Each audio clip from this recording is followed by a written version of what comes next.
ಚಂದದ ಹೀರೆಕಾಯಿ ಚಪ್ಪರದವರೆಕಾಯಿ ಸಜ್ಜಿಗೆ ಸ್ವಲ್ಪ ಮಾಡುತ್ತೀಯ ಬೆಲ್ಲದ ನುಗ್ಗೆಕಾಯಿ ಬೆಲ್ಲದ ಬದನೆಕಾಯಿ ಅಕ್ಕಿಯ ರೊಟ್ಟಿ ತಿನ್ನುತ್ತೀಯ ಬೇಡ ಬೇಡ ಕೆಣಕಲ್ಲು ಬೇಡ ತೊಂದ್ರೆಯಾದ್ರೆ ನಿಂದಿಸಬೇಡ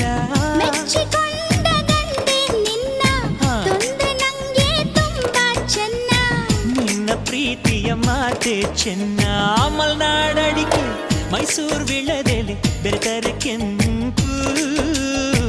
ಓರಿ ನೀನು ಓರ ನಾನು ಕುಡಿದರೆ